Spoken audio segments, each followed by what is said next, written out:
Sylvie Lesterp, je vais vous passer la main pour commencer, si vous voulez bien, pour nous faire... alors, on le sait, hein, il y a eu un certain nombre de textes, enfin, du moins un qui est sorti très important le 9 mai 2017. Je vais vous demander de nous faire peut-être la genèse de ce texte et puis de nous dire ensuite, parce qu'il y a des arrêtés qui sont attendus, de nous dire un peu de quelle façon tout cela va se mettre en œuvre, s'il vous plaît. Merci.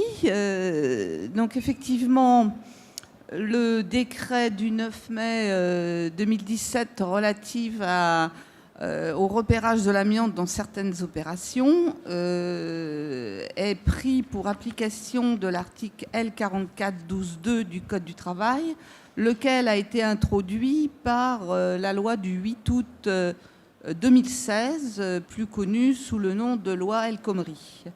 Donc cet article législatif était la base nécessaire pour le ministère du Travail pour structurer dans le Code du travail un dispositif de repérage avant travaux de l'amiante qui couvre l'ensemble des opérations relatives à l'amiante telles qu'elles sont couvertes par la réglementation pour la protection des travailleurs, donc le décret du 4 mai 2012 que vous connaissez, et donc le champ d'application qui est à l'article 4412-94. Donc, à partir de cette base législative qui prévoyait donc la définition des mesures d'application et d'exemption dans un décret pris en Conseil d'État. Le travail a été engagé dès septembre 2016 pour élaborer ce décret qui a ensuite été soumis à la consultation de différentes instances consultatives. Alors aussi bien le Conseil d'orientation des conditions de travail, qui est l'instance consultative du ministère du Travail, donc avec les partenaires sociaux que nous consultons sur tous les textes que nous élaborons. Compte tenu du champ d'application de cette obligation, nous avions aussi l'obligation de consulter le Conseil d'évaluation des normes des collectivités territoriales, hein, donc instance qui se prononce par rapport à l'impact de toute nouvelle réglementation sur les finances des collectivités territoriales. Enfin, il était nécessaire de consulter le Conseil supérieur de la construction et de l'efficacité énergétique, qui est l'instance consultative du ministère du Logement. Et par ailleurs, compte tenu du champ d'application très large de ce projet, les administrations centrales concernées ont également été consultées, hein. Il y a eu une dizaine d'administrations centrales consultées, hein, aussi bien le logement, la santé, le ministère de la Défense ou l'agriculture.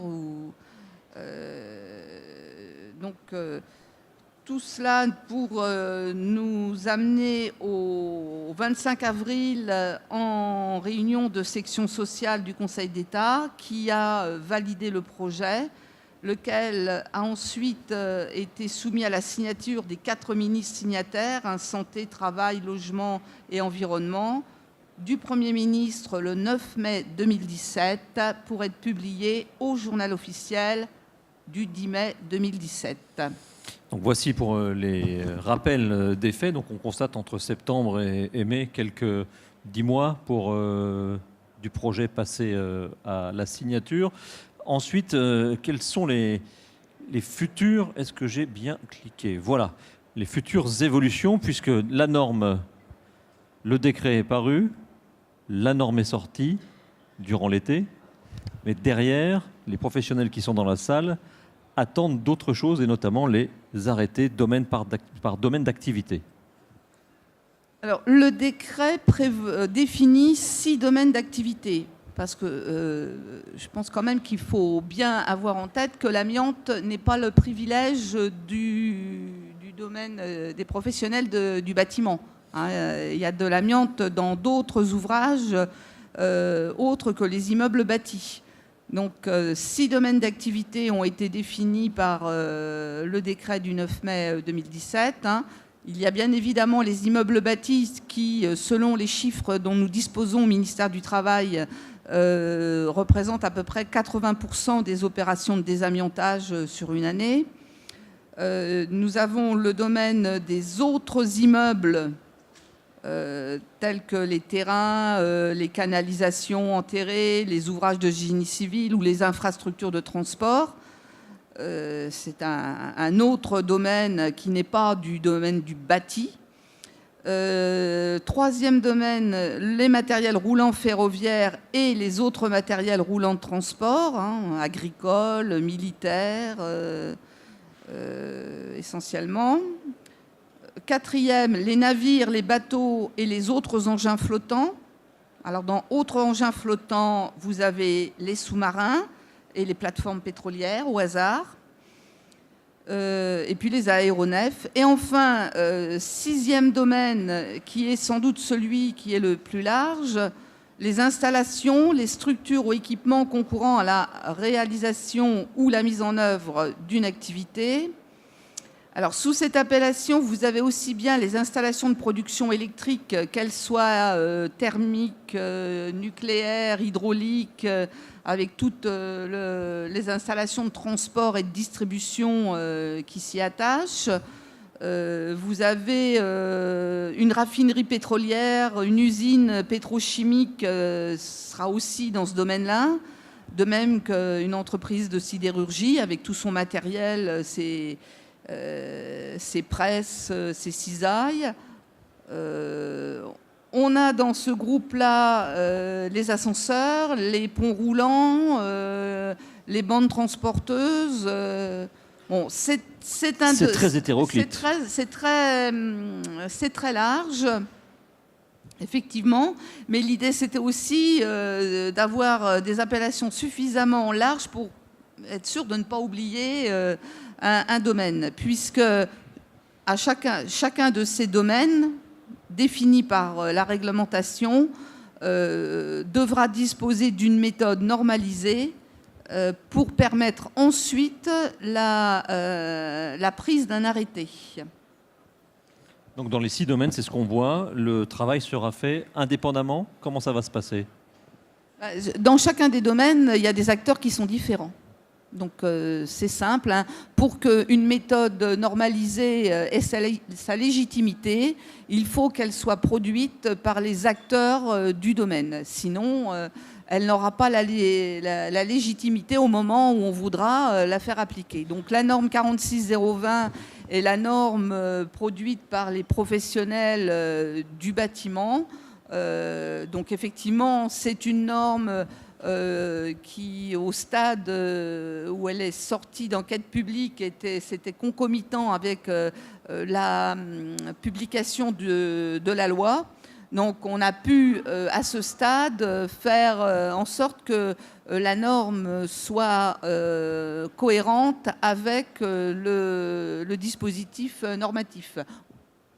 J'ai une question qui brûle les lèvres à tous ceux qui sont dans la salle et que vous n'avez pas encore évoquée, c'est quand ? Le délai.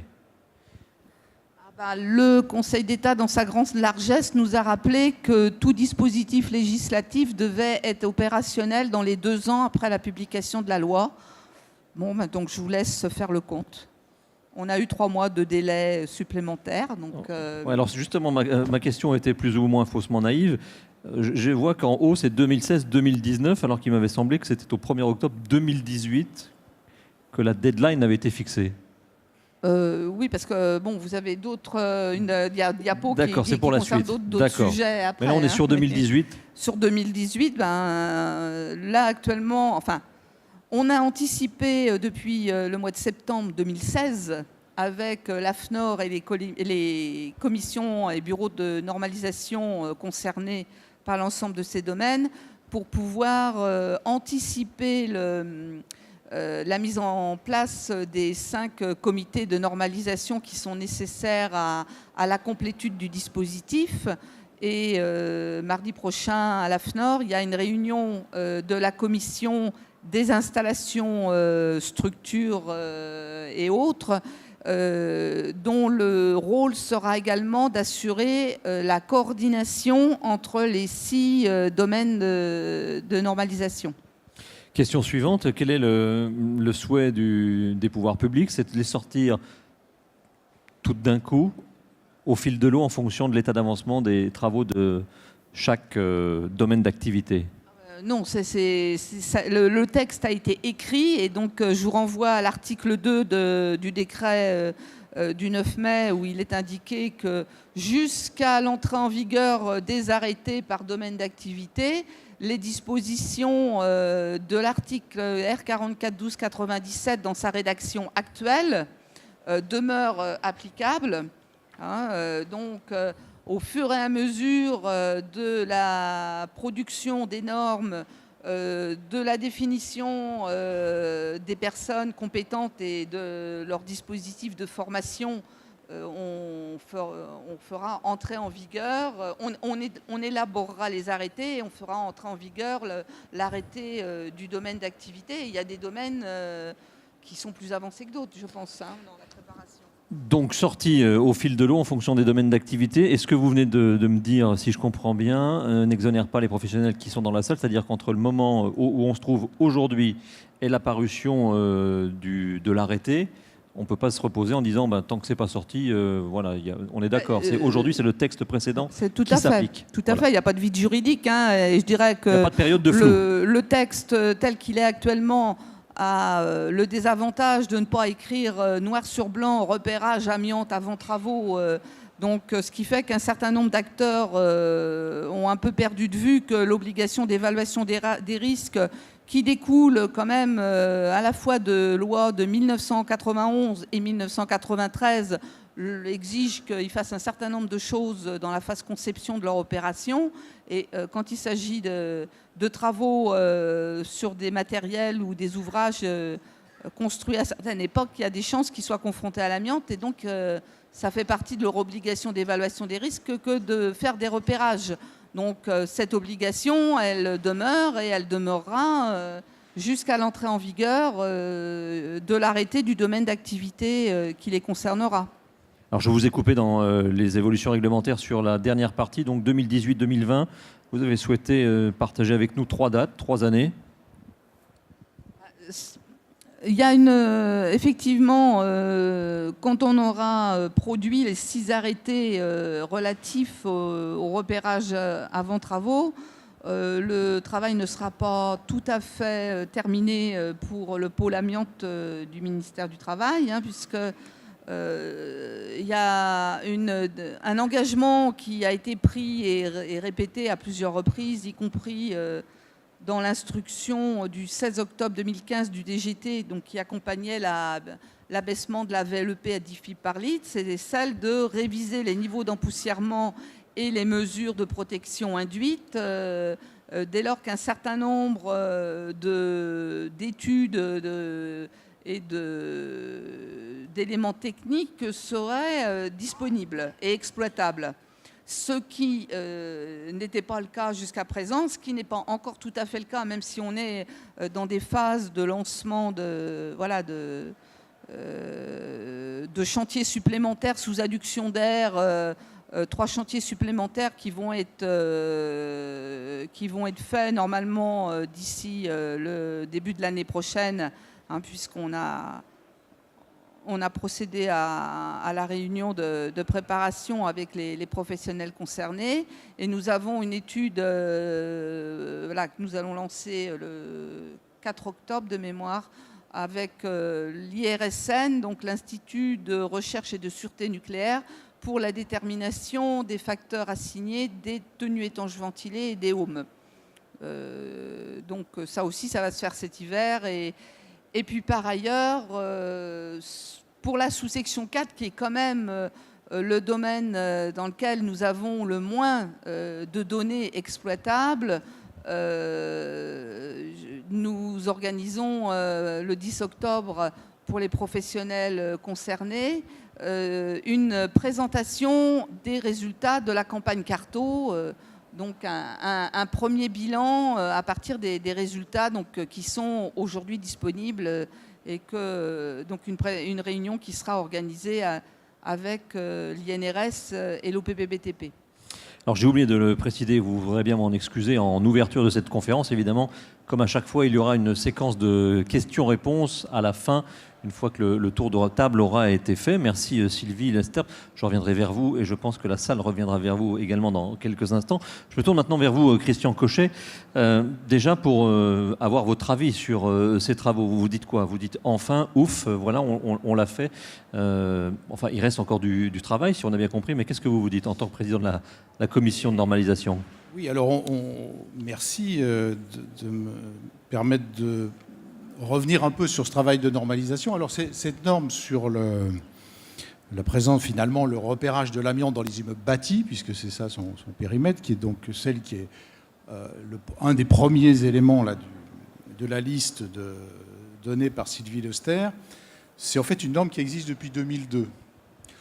Donc depuis 2002, elle a été utilisée par les professionnels. On l'a révisée une première fois en 2008 et puis on a engagé un processus de révision qui effectivement a duré un certain temps parce qu'on voulait faire apporter à cette norme vraiment un plus pour que les professionnels puissent avoir un outil réellement opérationnel pour pouvoir faire leur repérage. Et puis, sur la fin est venu, bon, Sylvie l'a évoqué, le texte réglementaire est sorti, et donc on a repris un peu de temps pour recaler le texte qui avait été préparé avec la réalité du contexte réglementaire. Alors, ça a été fait, on est très content d'avoir pu sortir cette norme pendant l'été, donc cette norme, maintenant, vous pouvez à la fois la consulter et vous la procurer sur le site de l'AFNOR. On a précisé qu'elle avait... une entrée en vigueur, si on peut dire, au 1er octobre, donc c'est quasiment demain. C'est demain, oui, pour tous les marchés, les consultations. Oui, voilà. Pour laisser un peu de temps aux opérateurs de s'en saisir. Alors, on voit ici l'aspect connexion avec le Code du travail, qui est effectivement important et majeur pour la partie repérage avant travaux. Néanmoins, c'est une norme qui se situe à la confluence de plusieurs champs réglementaires, c'est-à-dire le travail, mais également la santé publique, puisque dans la norme, il y a également des éléments qui ont trait à satisfaire aux obligations du Code de la santé publique, de l'environnement, puisque dès lors qu'on parle d'amiante, on va parler de déchets, et puis on parle d'immeubles bâtis, donc le Code de la construction et la réglementation de la construction est évidemment présente. Donc en fait, on a un texte qui finalement fait un peu la synthèse des exigences réglementaires d'une certaine façon et de présentation des savoir-faire à l'intérieur de ces différents textes réglementaires. Il comprend donc 4 domaines d'application.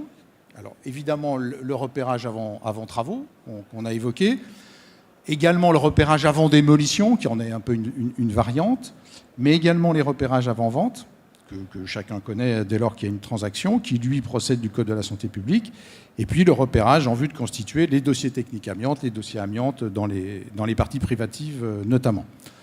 Donc voilà. Pour le repérage avant-vente, puisque j'ai eu des questions, mais en dehors des tables rondes, ça concerne tous les bailleurs, y compris le bailleur pour un seul lot, le bailleur privé. Alors là, on est dans une question purement réglementaire. Je vais avoir un peu du mal. Parce que j'ai eu la question dans les couloirs et dans les allées du salon. Je ne veux pas vous dire de bêtises. Nous, la norme, c'est focalisé sur le contenu de ce repérage et les modalités et comment on le fait. Autre question sur la sortie des arrêtés pour octobre 2018. Comment vous voyez ça, vous, puisque vous êtes quand même au fait un peu du fonctionnement de je vais être peut-être un peu péjoratif, de la tuyauterie administrative. Oui. Est-ce que vous y croyez ? Mais Sylvie a dit que le bâtiment, ça représentait 80% du domaine amiante. Donc ça veut dire qu'il reste à peu près 20% du travail à faire. Je ne suis pas certain.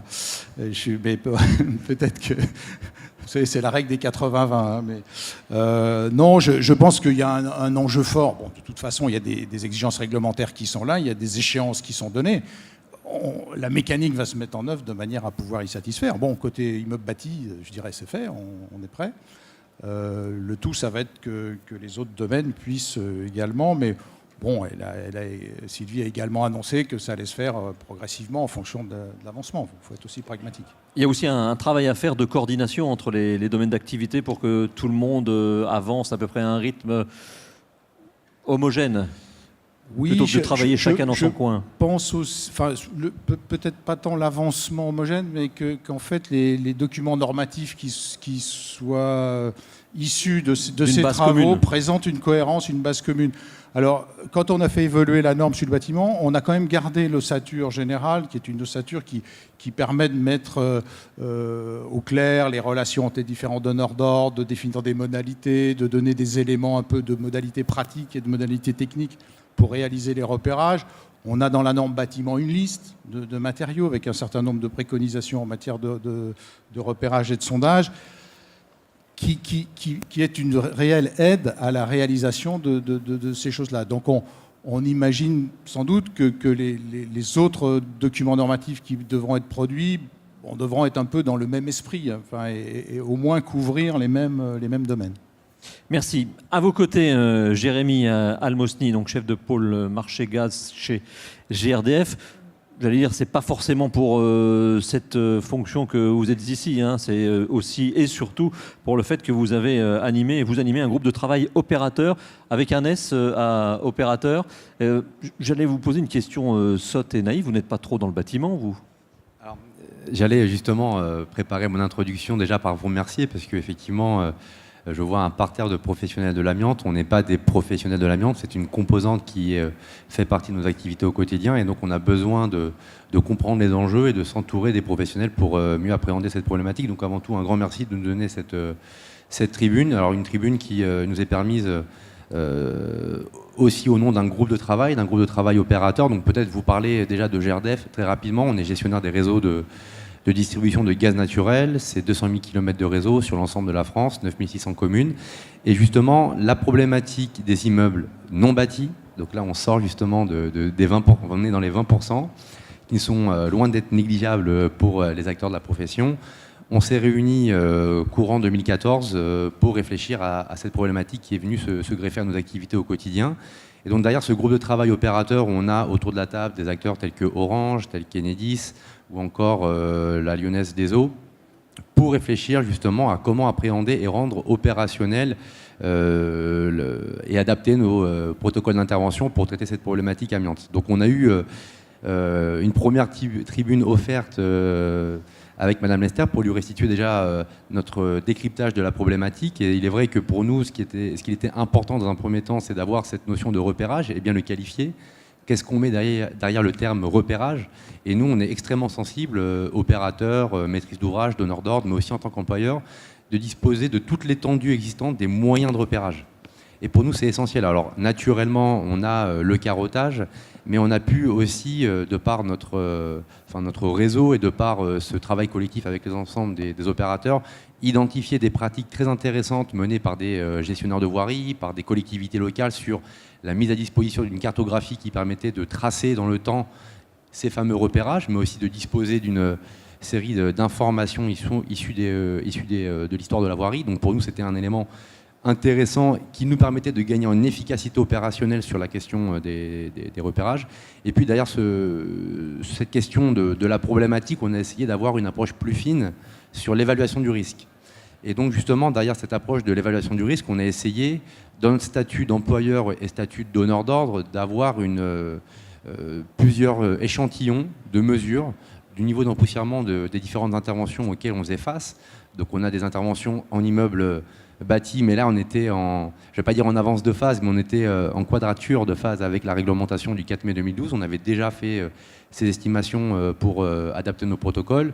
Cependant, sur la question des interventions sur la voirie, là on a mis en place une série de campagnes de mesures et on a pu justement identifier des catégories de chantiers, des chantiers qu'on peut qualifier de faible ampleur, des chantiers de plus grande ampleur, où là le niveau d'empoussièrement était un peu variable. Et on a justement réfléchi aux côtés de fédérations professionnelles, alors pour ne pas les citer, la FNTP, autour de guides pratiques. Donc il y a un guide poussière qui est sorti pour réfléchir justement à comment adapter nos protocoles d'intervention. Et puis aussi se poser la question, est-ce qu'il n'existerait pas des moyens simples et facilitant justement le repérage? Parce qu'autour de la table, et GRDF, je pense qu'on en est un illustre exemple, on est soumis à des obligations de service public. Et malheureusement, le temps de latence entre l'obligation d'intervention et le repérage avec un moyen qui serait uniquement le carottage nous est impossible.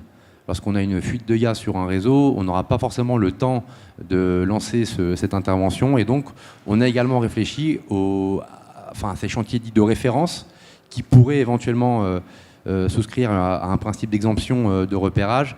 Quelles sont les conditions d'exemption? Quels sont les moyens de protection individuelle et collective à mettre en place justement pour faire face à cette éventuelle exemption, pour justement répondre à cet enjeu opérationnel.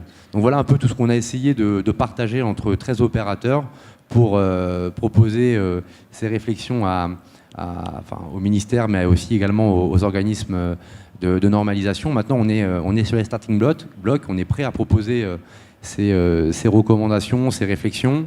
Voilà, maintenant ce qu'on veut c'est le go, on attend ce fameux groupe de travail numéro 2, on sent qu'il y a les prémices et ça arrive, donc on est extrêmement satisfait de pouvoir travailler aux côtés du ministère sur ces problématiques. Parmi les sujets que vous avez évoqués, j'aimerais m'arrêter sur un, ce sont les cas d'urgence. Si j'ai bien compris, vous militez pour un allègement, on va dire, d'un certain nombre d'obligations réglementaires pour pouvoir vous affranchir peut-être de la norme ou d'un certain nombre de choses, pour intervenir tout de suite. C'est ça? Alors je vais le tourner différemment, parce que de dire un allègement réglementaire, ça veut dire qu'on essaierait de trouver une voie de contournement, loin de là. On essaie d'avoir une approche mesurée par rapport à notre propre évaluation du risque. C'est-à-dire que lorsqu'on est confronté à un chantier d'urgence, quelles sont les opérations que l'on mène de manière récurrente, et honnêtement ça reste des chantiers de 60 cm sur 60 cm pour poser une rustine sur un réseau, et c'est toujours les mêmes interventions. Donc c'est comment on fait pour essayer de définir un protocole adapté, limiter le risque et identifier face aux risques rencontrés les moyens de protection. Et donc parallèlement à ça, on est face à cette obligation de repérage avant travaux. Dans le meilleur des mondes, on aurait l'ensemble des acteurs de la filière qui ont mis à disposition au pot commun les repérages menés, on aurait des acteurs publics extrêmement engagés et volontaristes pour mettre à disposition une cartographie, et dans le meilleur des mondes, avant d'intervenir, on saurait véritablement ce qu'on a dans l'enrobé. Mais là, on n'en est pas encore là, donc on va devoir trouver des solutions dites de transition, mais je parle quand même du meilleur des mondes. Alors c'est pas de l'idéologie ni un rêve, je pense que c'est une réalité, des collectivités ont déjà pris le pas, et on pense que ça peut être une vraie impulsion dynamique et positive pour rendre efficace justement ce repérage avant travaux. Qu'est-ce que vous pouvez donner comme information complémentaire à Sylvie Esterp, à Jérémy Almosny sur ce sujet de l'urgence? Déjà, dans le décret a prévu effectivement certaines situations d'exemption, hein, donc le sinistre qui est complètement imprévisible. Bon, moi je pense que là il y en a en ce moment. Justement, ça fait le lien avec ce qui a été dit ce matin. On a parlé des situations d'urgence comme ce qui se passe avec l'ouragan Irma, mais aussi simplement d'un incendie qui survient de façon inattendue. Voilà, donc il y a des dispositions qui aménagent la mise en œuvre du repérage avant travaux. Donc clairement, la fuite de gaz en fait partie. Hein, la marée noire, l'incendie du bateau, pareil. Donc ça ne dispense pas l'employeur de mettre en œuvre des mesures de prévention par analogie avec ce qu'il aurait mis en œuvre si le matériau s'il avait eu la certitude du caractère amianté du matériau après avoir fait un repérage. Donc là, c'est pas un chèque en blanc qu'on donne à l'employeur, dire vous ne mettez rien. Non, le donneur d'ordre est dispensé de faire dans quatre types de situations le repérage avant travaux en utilisant les informations qu'il a déjà disponibles dans ses bases de données ou dans son DTA pour ce qui concerne le bâtiment, et l'entreprise qui fait l'intervention met en œuvre les mesures de prévention par analogie avec ce qu'elle ferait si elle intervenait sur matériaux amiantés. Et là, je fais le lien avec les informations que nous avons sur les niveaux d'empoussièrement dans la base Scola de l'INRS, et que nous allons, sur la sous-section 4, plus particulièrement diffuser très prochainement. il y a maintenant des données qui sont utilisables avec des modes opératoires associés qui permettent de savoir comment faire pour faire, comment dire, percer, scier, ramasser des déchets, intervenir sur des situations courantes sur matériaux amiantés. Est-ce que ça répond à votre question? Est-ce que vous êtes rassuré, Jérémy Almosny? On l'était déjà, on a déjà eu des discussions et on est plutôt... en fait, l'enjeu pour nous, c'est de rendre un texte d'une portée réglementaire opérationnel. Il y a le principe de réalité et ce qu'on salue en tout cas, c'est cette volonté de concerter la profession et donc on arrive à trouver des modalités d'application qui sont tout à fait adaptées aux enjeux opérationnels. Donc il reste à construire encore cet arrêté qui précisera de manière un peu plus fine l'application de ce décret. Donc on l'attend avec impatience et on souhaite en tout cas être autour de la table pour formuler nos observations. Et puis il y a peut-être un point aussi qui avait réuni les opérateurs sur la problématique de la présence d'amiante dans les immeubles non bâtis, c'est justement tout ce qui est mené autour de la stratégie d'échantillonnage, les techniques de caractérisation de l'enrobé, où là aussi on n'avait pas forcément quelque chose d'uniforme. Donc là aussi on a réfléchi à trouver, on a réfléchi à identifier quelles seraient potentiellement les stratégies à adopter et les caractérisations. On aura bien sûr besoin de s'appuyer sur les professionnels pour aller plus loin là-dessus, quoi. Sylvie Nesterpin-Brou. Oui, en complément, à côté de la partie sondage, stratégie d'échantillonnage et de prélèvement, donc qui en fait renvoie aux travaux de normalisation là, qui vont être engagés là, dans 5 des domaines. Il faut également savoir qu'il y a un travail actuellement qui est mené par la DGS et la DGT sur la révision de l'arrêté du 6 mars 2003 qui est relatif aux méthodes d'analyse des matériaux amiantés qui jusqu'à présent ne prévoyait des méthodes que pour les produits manufacturés qu'on trouve dans les immeubles bâtis et qui justement n'étaient pas forcément adaptés sur le plan analytique aux matériaux qu'on trouve dans le génie civil, les travaux publics. Donc du coup, l'objectif de cette révision, c'est d'avoir des portées d'accréditation derrière qui seront différenciées suivant les types de matériaux analysés. Il y a le gros volume, ce sont les produits manufacturés qu'on trouve dans les immeubles bâtis, mais il est prévu d'avoir une portée spécifique pour tous les produits de type enrobé et enrobé bitume et une troisième portée pour les terrains naturels.